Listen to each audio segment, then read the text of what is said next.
δεν σε γεμίζει το μάτι αυτό που θα δεις. Τώρα θα το δεις. Λες πού πάμε ρε Κώστα. Πού πάμε.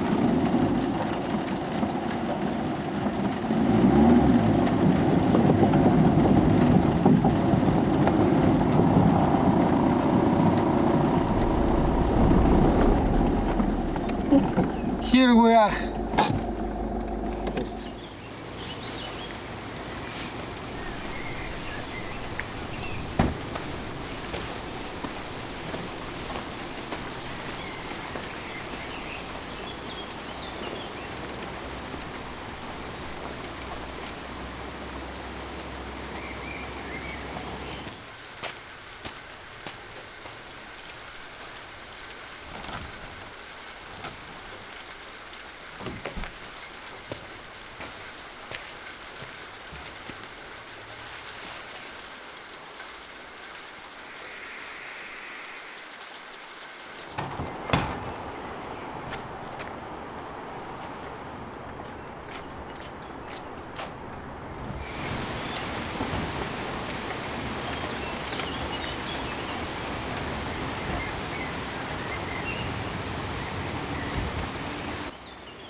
Η Καλύβα έχει και μια οικογενειακή βάση.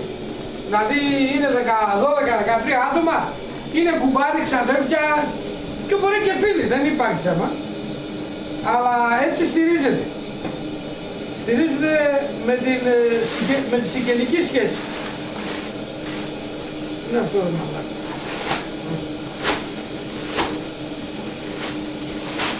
Λοιπόν... Και έχουμε μια ρόγουλα. Φυσικά χτίστηκε μόνοι μας.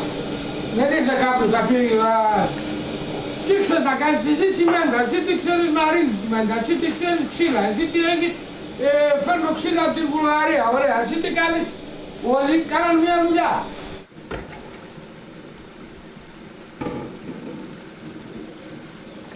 Το ανακατεύουμε. Το αφήνουμε να αρπάξει κάνα 3-4 λεπτά και είναι γάμιζέτα.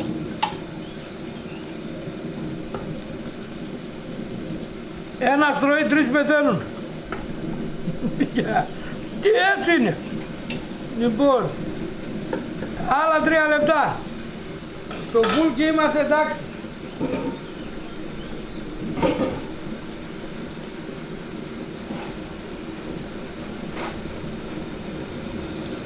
Ωραία. Ζήτω το έθνος.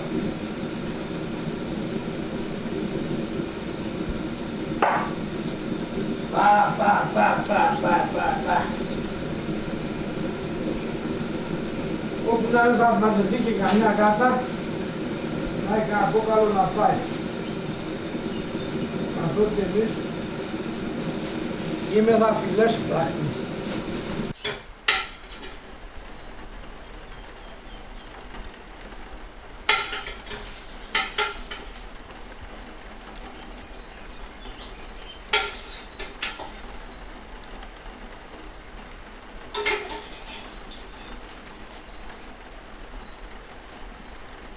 Ωραία.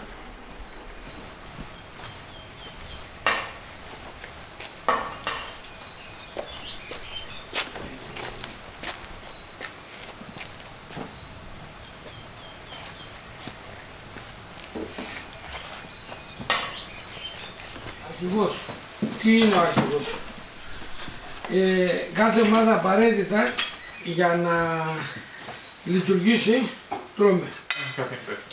Για να λειτουργήσει η ομάδα απαραίτητα πρέπει να έχει μια ιεραρχία. Στην πέμπτη ο αρχηγός είναι αυτός που έχει το μυαλό και την εμπειρία, αλλά και την σωματική ικανότητα.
Τώρα άμα το γυρίσει αυτό, θα νομίζω ότι αυτός είναι ο μέσος κυνηγός. Δεν είναι ο μέσος κυνηγός, έτσι.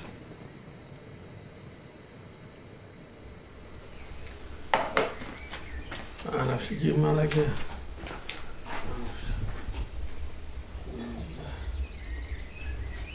Ο μέσος κυνηγός.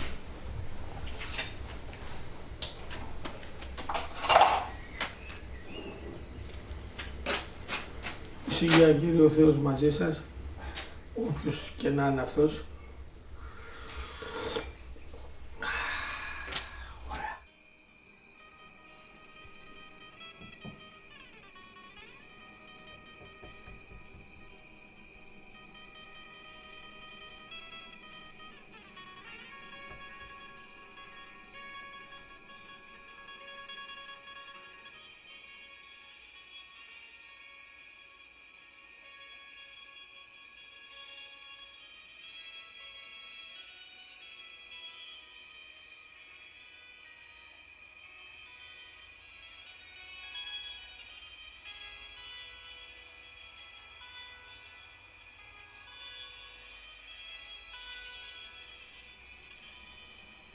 Πανασάτος έβαλε ωραία μουσική.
Κράνα. Σε 2 μήνες θα γίνουν. Είναι τα μαγικά κράνα. Θα ξέρεις. Είναι φοβερό. Από αυτό το δέντρο, στην άγρια μορφή του, έκανε τη Σάρισα ο Μέγας Αλέξανδρος.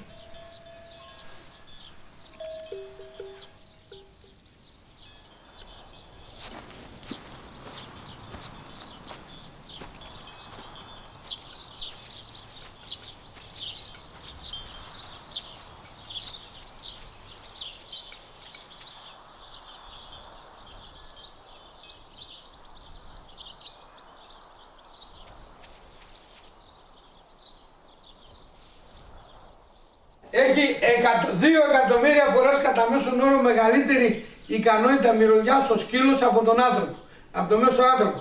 Δηλαδή φαντάσου τώρα, εσύ είσαι δίπλα στο κόκαλο και το μυρίζεις, το καταλαβαίνεις ότι είναι κοτόπουλα άμα το μυρίζεις. Φαντάσου ο σκύλος τι μυρίζει.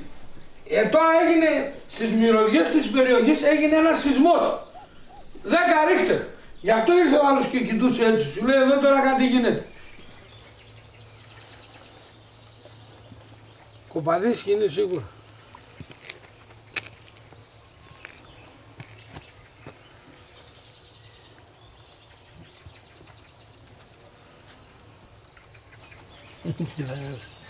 Φάτσι.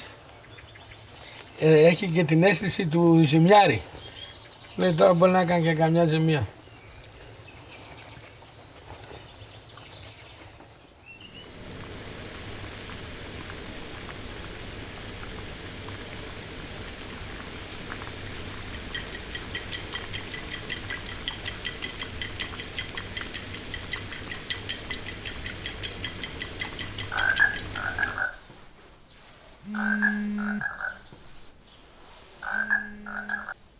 Έλα Γιάννη. Έλα, ναι. Έχω όλα, φέρε να πούμε, ξέρω εγώ, εντάξει. Έχω καφέ, φέρε. Θα έρθει και ο Φώτης το απόγευμα, είπε ο Φώτης θα έρθει το απόγευμα. Εντάξει, έγινε. Ήρθε ο ήλιος Γιάννη, όλα καλά είναι, εντάξει. Βγήκε ο ήλιος.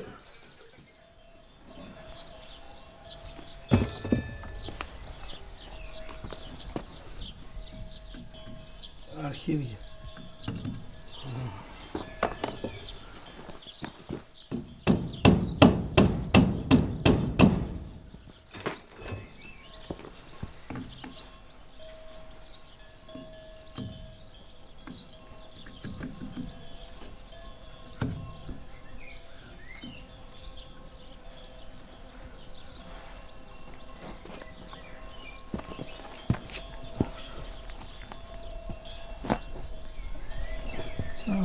Πολύ. Να το βάλω, τώρα έχει συνεχή. Αυτό τι είναι? Ο πάγκος που κόβουνε κομμάτια το κρέας των γουρουνιών. Εδώ μέσα. Και εκεί κρεμιέται. Εδώ αυτό το πρώτο, εκεί είναι για να κρεμάσει τα κρέατα. Αυτό εδώ το πρώτο είναι να κρεμάσει το ίδιο το γουρούνι. Γιατί το γουρούνι για να εκδαρθεί θα πρέπει να είναι κρεμασμένο. Φυσικά όταν το γουρούνι 100-120 κιλά το πιάνουν 5-6 άτομα για να το βάλουν εδώ. Έχει τραβήξει πολλά αυτό το σκηνή. Και ένα πολύ μεγάλο πρόβλημα είναι όταν είναι η περίοδος της ζέστης, Οκτώβριο-Νοέμβριο. Πρέπει το γουρούνι με το που θα χτυπηθεί να ανοίξει. Γιατί αν δεν ανοίξει αρχίζει και χαλάει το μέσα. Μπορεί σε μία ώρα σε συνθήκες καύσωνα να είναι άχρηστο το γουρούνι. Και δεν υπάρχει μεγαλύτερο σφάλμα από το να το φεκάς και να το χάνεις το γουρούνι λόγω τεμπελιάς.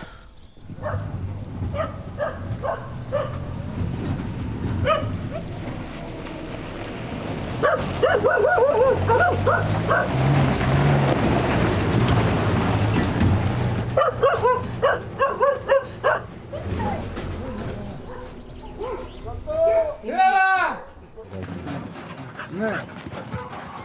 Ο Ρούτι, αυτός εδώ τώρα ο Ρούτι, όταν ήταν 5 μηνών, μια μέρα που έβρεχε, με έφερε ένα γουρούνι. Ναι, και χωρίς να ξέρει και πολλά τι κυνηγούσε ο μαλάκας, έριχνε ένα γάβισμα και πήγαινε από πίσω. Γιάννη, θες άλλο? Χόρτασε ο αρχηγός μας. Αυτοί χωρίς εμένα Χρήστα δεν πρόκειται να δουν ούτε τρίχα από γουρούνι. Πότε μου άρεσε το τελευταίο γουρούνι? Αυτό δεν έχει σημασία.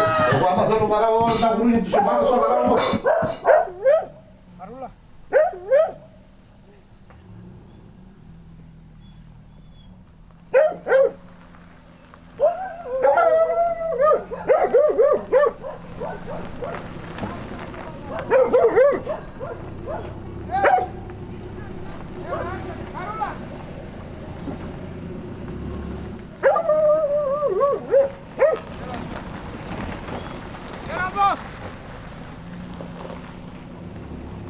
Γιάννη, ο σκύλος θα μείνει εδώ.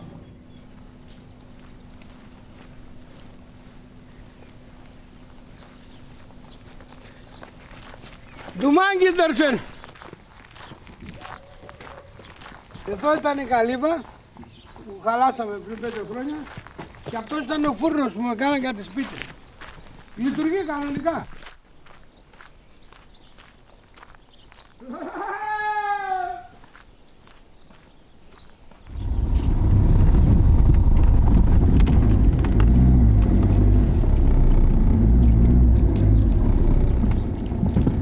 Εδώ είναι η ζούγκλα μας.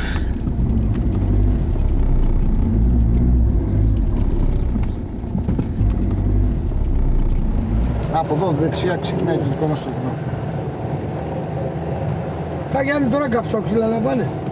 Αυτά κάποια θα τα βάλουν χρήσιμα και κάποια θα πάνε καψόξυλα.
Πάρτε ρε πούσιδες, πάρτε τα όλα!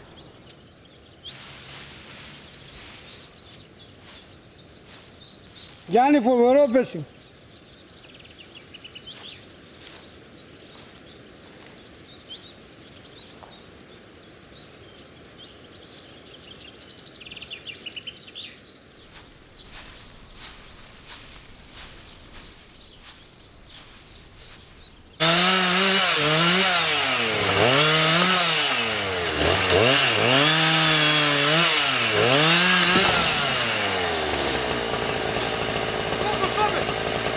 Το είδες? Αυτό είναι μια επικίνδυνη φάση.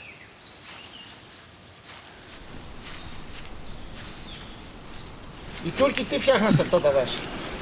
Ερχόντουσαν και δεν τα αφήνανε να κλείσει. Αυτό που βλέπεις δασωμένο δεν είναι. Η καστανιά, αυτές οι καστανιές, τις είχαν ανοιχτές γύρω-γύρω και συλλέγανε τους καρπούς. Τις κλάδευαν, τις περιποιόντουσαν και ας ήταν άγριες. Το εμβόλιασμα της καστανιάς, της σήμερης καστανιάς, άρχισε επί τουρκοκρατίας για να βγάλουν μεγάλα κάστανα. Γιατί το άγριο είναι μικρό. Αυτά που έχετε εσείς και τρώτε υπόψη σας είναι ήμερα.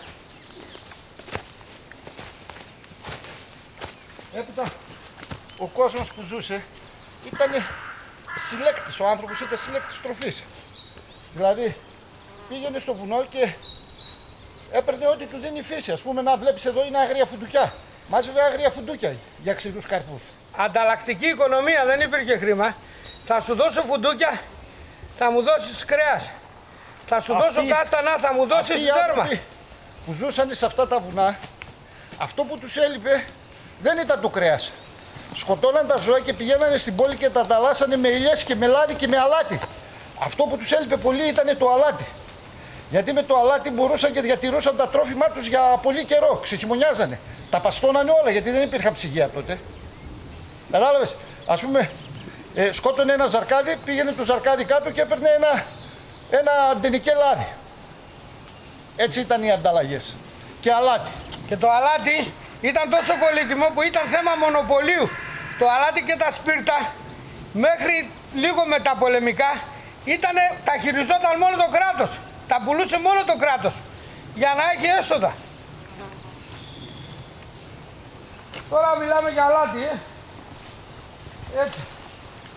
Και τώρα λέει ο άλλος ο μαλάκας, αλάτι Ιμαλαΐο. Εμείς τώρα αν ζούσαμε εδώ πέρα, για να μπορέσουμε να επιζήσουμε το χειμώνα, θα μπορούσαμε να ζήσουμε οι 4 μας, έχοντας ένα λισοπρίωνο, ένα τσεκούρι και ένα όπλο. Θα επιζούσαμε. Αλλά για να επιζήσουμε, αυτό που θα μας ήταν το κυρίως πράγμα που θα μας έλειπε θα ήταν το αλάτι για να παστώνουμε τα κρέατα και να μπορέσουμε να τα συντηρήσουμε ώστε τις μέρες που θα έχει κακοκαιρία και δεν θα μπορούμε να κυνηγάμε, θα μπορούμε να συντηρούμε τον εαυτό μας και το σώμα μας από εκείνο το κρέας. Κατάλαβες? Και τα ψάρια. Αλάτι στα ψάρια. Τώρα θα πάμε και σε περιοχές εδώ, τα ποτάμια έχουν άφθονα ψάρια και άφθονες καραβίδες.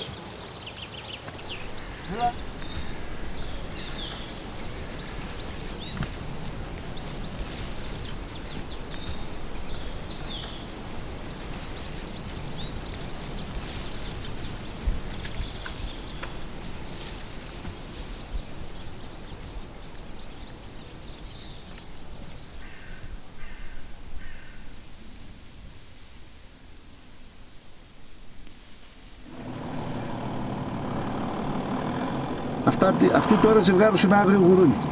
Κάποια βγαίνουν μαύρα, κάποια βγαίνουν παρδαλάκια. Εκείνα με τις ρίγες θα γίνουν μαύρα. Κατάμαυρα. Ναι, το άλλο βγαίνει. Ναι. Όμως.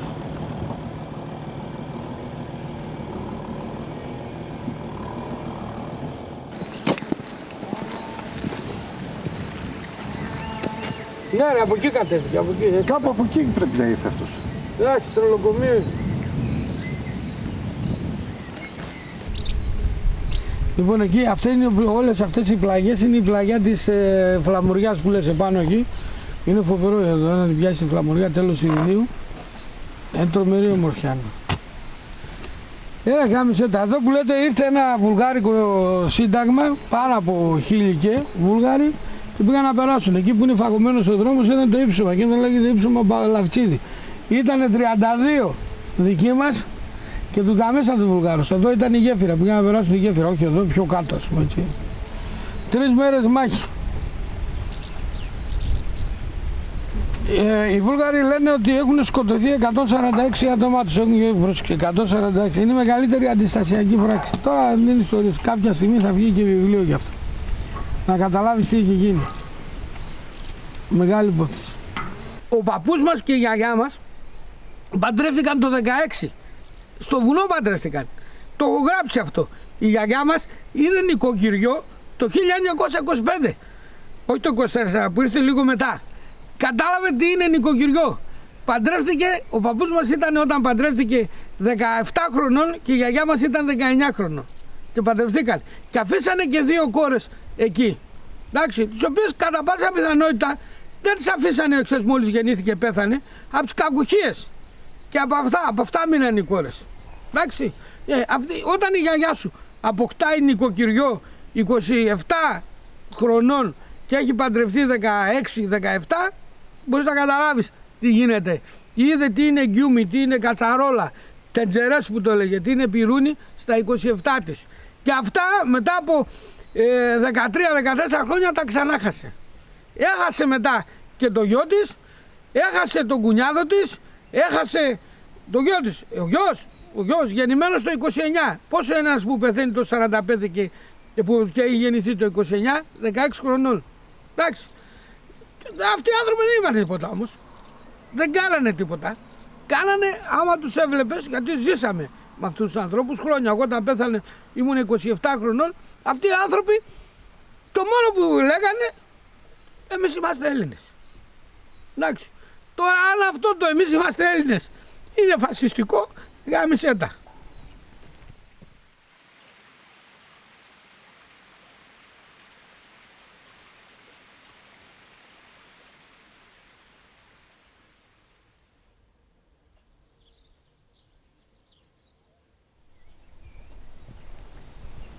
Εδώ, αυτός φίλε, είναι ο Γιάννης ο Λαμψίδης, είναι φοβερό να πεις, γάμισέ τα, κάθομαι μετά από χρόνια, να το δω, ο οποίος έχει ένα μυστικό, ήταν αδελφός του παππού, αλλά επειδή ένας θείος από την Τουρκία ήταν άκληρος, δεν είχε παιδιά, τον δώσανε στο θείο. Ο παππούς το πιστόλι μέχρι τελευταία το είχε στην κολοτσέπη. Και μια φορά είχε γιορτή, το λέει η θεία αυτό, η θεία με αφόπλησε στην ουσία, η μάνα του. Είχε γιορτή Αγίου Χαραλάμπους και ερχόταν στις γιορτές. Και τα σπίτια, ξέρεις τώρα, 2-3 δωμάτια όλοι μαζί, ξέρω εγώ. Πήρανε κανένα τσίπουρο τότε, ούζο ήτανε, χρόνια πολλά. Είχε έρθει ο παππούς μου από νωρίς και είχε κοιμηθεί σπίτι. Και πάντα όταν κοιμώσουν σε ένα τιμόμενο και έτσι. Και άνθρωπος, μια ηλικία τώρα, αυτό αρχές δεκαετίας 70 ή τέλος δεκαετίας 60, κοιμόταν στην κουζίνα που άναβε η μασίνα. Σας έδειξα τι είναι η μασίνα χθες. Λοιπόν, και εγώ τον είδα που έβαλε το πιστόλι κάτω από το στρώμα. Εκεί που ήταν όλοι μαζεμένοι και πήρανε στο τραπέζι, πάω εγώ, μαγιά τώρα, ήμουνα 10 χρονών, 11, τραβάω το πιστόλι που λες μου κάνω το στρώμα και λέω ψηλά τα χέρια όλοι. Όλοι. Μη, Γιάβρου μου ξέρεις, σταμάτα, μη, ξέρω. Και ήρθε η θεία, η οποία θεία είναι γεννημένη το 45, αυτό άντε να έγινε το 70 ρε παιδί. Όχι, λίγο πιο, δηλαδή 67-68, ήμουν 10-11 χρόνια, το 70 ήμουν 13. Λοιπόν, αυτοί τώρα πήγαν εκεί και ήρθε η θεία, η οποία θεία τότε ήταν 25 χρονών, 23-24. Και εντάξει ρε παιδί μου, ίσως πιο κοντινά στην ηλικία. Μη, Γιάβρου, μη. Και ήρθε και με πήρε το όπλο. Θα μπει στα βαρούσα.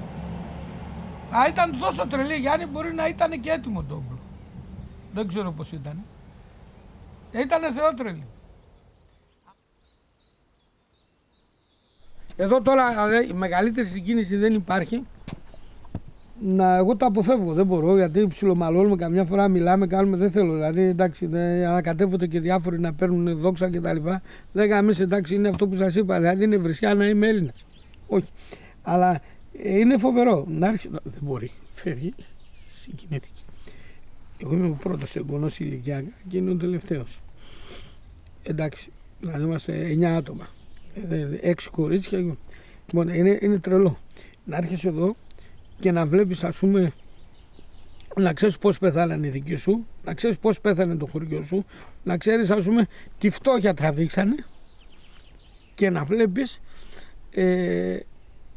δημάρχους, βουλευτές, μπάντες, διοικητές, διάφορους απόστρατους που στη ζωή τους δεν έχουν δει σφαίρα.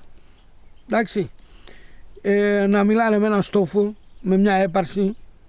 Εντάξει, πολλά πράγματα δεν έχει. Και να έχει ζήσει.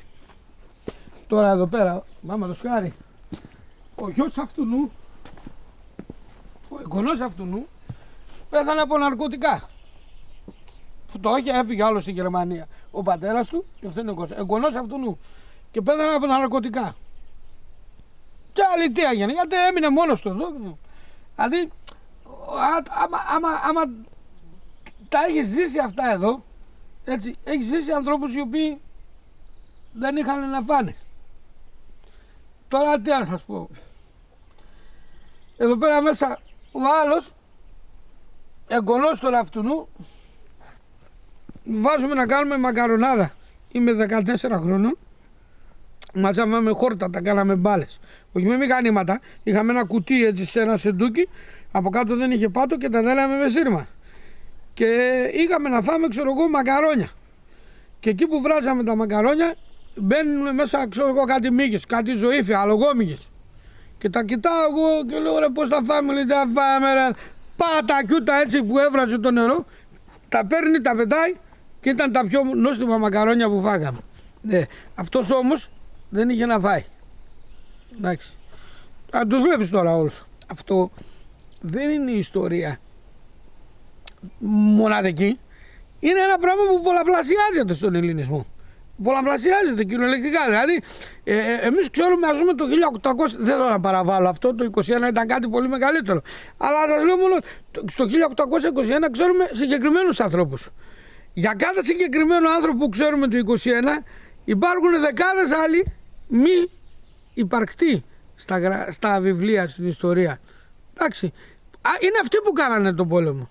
Ακόμα και αυτοί που είναι υπαρκτοί, είναι αυτοί που πεθάνανε. Ας πούμε, λέει ο Νικηταράς, που κοκάλωσε το σπαθί, που λένε ιστορίες. Πέθανε, χωρίς να έχει να φάει. Δεν χρειάζεται να είσαι κολοκοτρώνης. Και ένας απλός πέθανε έτσι γόνια. Αυτό το πάμε συνεχίζει. Οι Βούλγαροι έχουν απέναντι, μόλις μπεις μες στα σύνορα στην πόλη τους, μνημείο για τους νεκρούς τους και λένε 146 νεκροί. Εντάξει.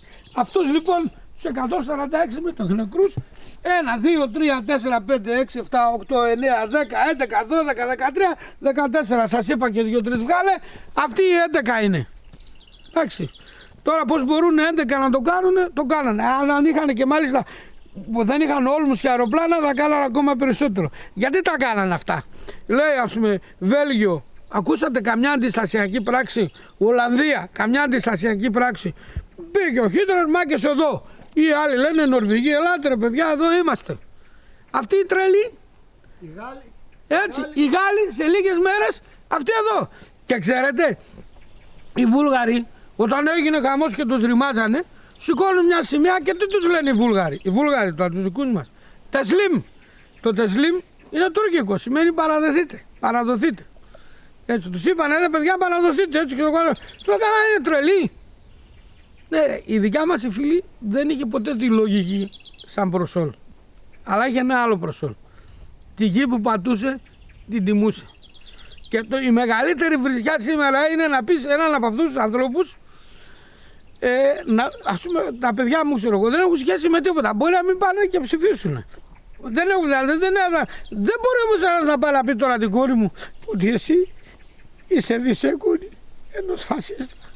Δεν γίνεται ρε πούς. Γιατί αν αυτή δεν συμπεριφορόταν έτσι, σήμερα η χώρα μας έχει και εκτιμένη ταχύτητα από το παρελθόν. Αυτή τη στιγμή τρώμε το λίπος της ψυχής των παλιών ηρώων. Αν αυτή τη στιγμή καταλαβαίνανε σε τι μαλακία φάση είμαστε σαν έθνος, δεν θα υπήρχαμε. Και ποιο είναι το βασικό. Με λες ρε βλάκα φασίστα εμένα που χύνουμε και θα χύσουμε το αίμα μας για να έχεις εσύ το επίπεδο της ελευθερίας να βγαίνεις και να λες ό,τι σου κατέβει στο κεφάλι. Γιατί περί αυτό πρόκειται. Ο πολιτισμός, η γλώσσα και όλα αυτά είναι η ύπαρξή μας. Αυτό που λέμε διεθνισμός και τα ισοπεδώνουμε όλα είναι κάτι αντίστοιχο που μηδενίζει την αριστεία. Γιατί δεν μπορώ εγώ να ξυπνάω το πρωί, ξυπνάω ένας ο άλλος. Τρέχετε εσείς σαν μαλάκες να κάνετε μια δουλειά, ας πούμε, μια εργασία και να κοροϊδεύουμε τον κόσμο. Ας πούμε που κάνετε κάτι, πρέπει να αμυφθείτε. Όλα αυτά τα πράγματα μας βγήκε η ψυχή να τα κάνουμε. Δεν έχουμε το δικαίωμα να τα χαρίσουμε σε κανένα. Και το πιο βασικό, λες φασίστα. Εμένα που πολεμάω για να έχεις το λόγο, για να με λες φασίστα. Αυτό είναι. Σου δίνω το δικαίωμα να με λες φασίστα. Αυτό το δικαίωμα που έχεις και με λες φασίστα, αυτό είναι μια δημοκρατία. Αλλά είναι άδικο να το απευθύνεις σε αυτούς. Εντάξει, δεν ήξερε να γράψει ούτε το γράμμα του. Όσο για το G, όταν το πρωτοδιάβασα έκλαψα. Έχει πολλά χρόνια τώρα. Ήμουν φοιτητής, δηλαδή θα βάλε 40 και χρόνια. Γιατί η χρήση του G είναι μια χρήση που χρησιμοποιεί κατά κόρο ο Μακρυγιάννης, ο στρατηγός Μακρυγιάννης. Ήταν και αυτός αγράμματος. Άμα το δεις, δεν λέει ο Μακρυγιάννης το μπούτσο μου, λέει το μπούτσο μου. Εντάξει. Έτσι λέει ο Μακρυγιάννης. Θα μου κλάσετε το μπούτσο. Έτσι, το μπούτσο. Και ακούγεται λίγο περίεργα αυτό. Να το. Γαμώ τον πελάτη. Τι μαλάκες είμαστε. Τα καλά καθούμενα. Σαν κάτι μυρολογίστρο. Κλείστε τα, γάμισε τα. Έφυγε γιατί οι αρχηγοί δεν κλαίνε μπροστά στις κάμερες.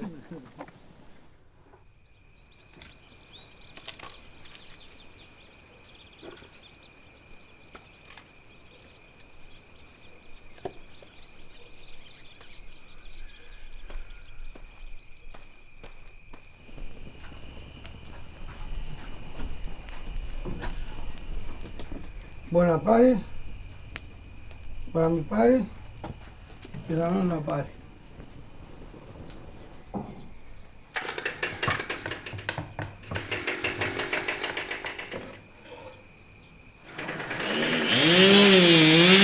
Δεν μπορείς να ανοίξεις πίτα, άμα δεν έχεις λερωθεί.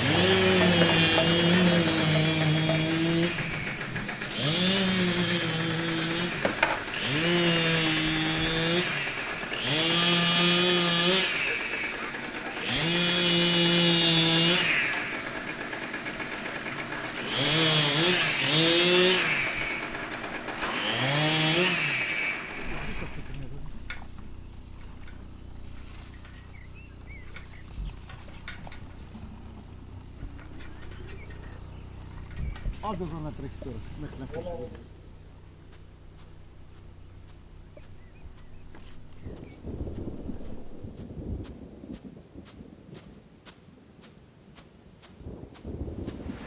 Ένια και ακόμα περιμένει. Θα τη βάλουμε λίγο από κάτω.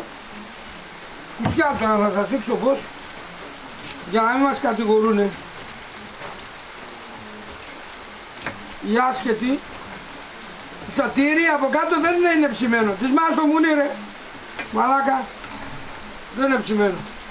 Θα ψηθεί. Στη βαγονιά. Ταραραραραρara. Αυτό εδώ θα το κόψουμε. Κύριε Αρχηγέ.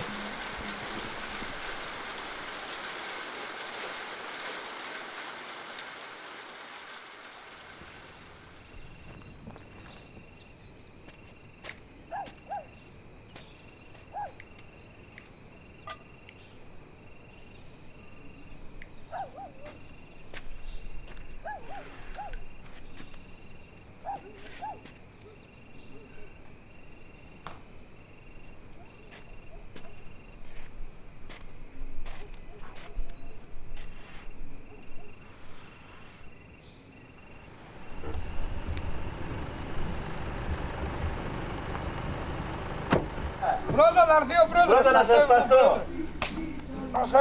Από εδώ και από εδώ. Τι λέει? Όλα καλά. Ήρθα ρε. Σ' αγαπάμε Φώτη. Σ' αγαπάμε. Γεια σας παιδιά. Ακόμη έρχεται, εδώ και 3 ώρες. Ρε γάμισε το να το πούσε. Έλα γονάω. Πάρε και αυτό. Πήγαινα εγώ σχολείο, δεν τα κάνανε τίποτα. Δηλαδή σε αυτά τα κτίρια ο Δήμος δεν μπορεί καθόλου να επενδύει, ρε παιδί μου. Άκου τέλειο νόμος και θα σου το πει και ο Πότης.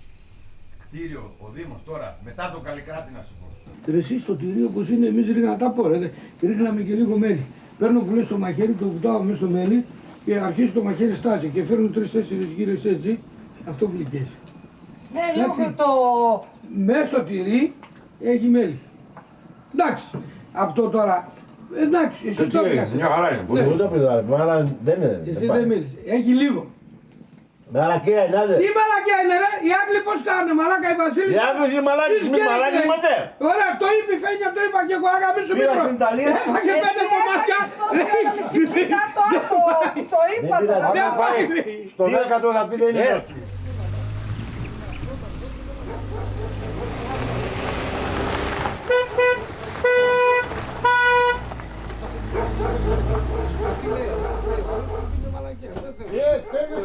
Όταν το είδα εκείνο το σχολείο τρόμαξε. Γεια ρε! Ο πρόεδρος εδώ είναι. Α, όλοι οι μεγάλοι κυνηγοί. Οι πρόεδροι, όχι οι πρόεδροι, όχι οι πρόεδροι. Ότι, τι κάνατε, κουφάλας ξέρατε ότι θα βγείτε. Από τον τρόπο που μιλούσες στην Κυριακή το Δεύτερη πρωί, Κυριακή το ξέραμε ότι το θα βγούμε. ξέρατε ότι θα βγείτε. Γιατί ο άλλος είπα, είχαν έναν αρχηγό που δεν τον γούσταρε κανένα. Τον βρίζουν όλοι. Δεν είναι αγαπητός, αφού δεν λέει καλημέρα στον κόσμο. Άνθρωπος ο οποίος χρωστάει και έχει δικαστήρια, όποιος και να είναι, και δίκιο να έχει, γιατί κάποιοι χρωστάνε και έχουν δίκιο. Δεν τον κάνεις δήμαρχο, γιατί είναι κολλημένος στα προσωπικά του. Μπράβο. Το δήμαρχο τον κάνει σε έναν ο οποίος έχει φτιάξει και τα δόντια του, δεν πονάει το δόντι του, δεν χρωστάει, δεν το κυνηγάει κανένας. Αυτό κάνεις δήμαρχο. Όταν κάνεις δήμαρχο έναν ο οποίος είναι. Να, αυτό το σαψάλι. Όλο το γυρνάει, βοηθάει όλο τον κόσμο, κάνει ένα στο σπίτι του μπορεί να μην έχει πατάτες, τα άλλα τα σπίτια έχουν πατάτες. Ναι. Κάτω στα αρκέδια. Δηλαδή το πολύ πολύ να σκάσει. Θα σκάσει. Αλλά άμα δεις άνθρωπο να χρωστάει, δεν το κάνεις δήμαρχο. Έτσι ξεκάθαρα. Ο Σωτήρης Δημηρόπουλος έχει κάνει πίτα, ετοιμάζει σαλάτα μαρούλι. Ποιος είναι ρε? Τρούπης Ιωάννης, διοικητής. Ω, τα σέβομαι κύριε Δικητά, τα σέβομαι, τα σέβομαι. Τα σέβομαι. Σήμερα έχει νυχτερινή ρε. Λεβέντη μου. Όλα. Τώρα λέω, θα δείξω μου το λέω.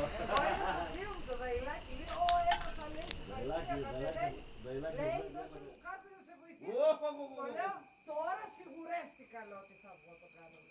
Μπορεί να στέλνει τη λεπτά σου.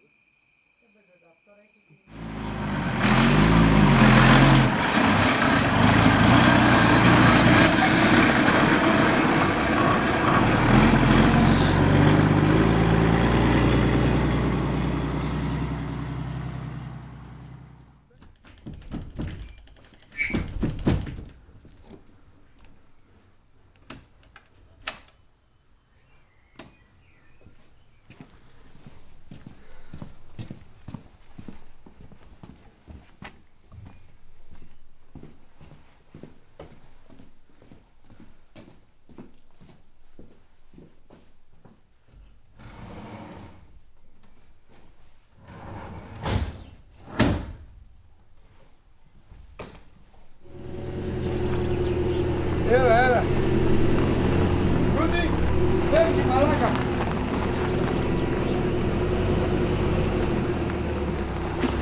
Έλα το μωρί.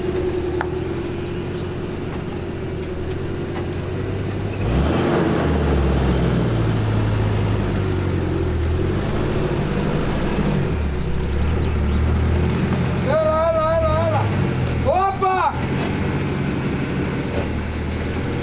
Έλα, Ρούντι.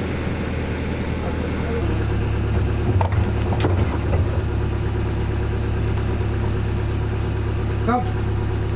Εκεί μέσα. Η καταβρήκε αυτός. Μια χαρά είναι. Άντε στο καλό.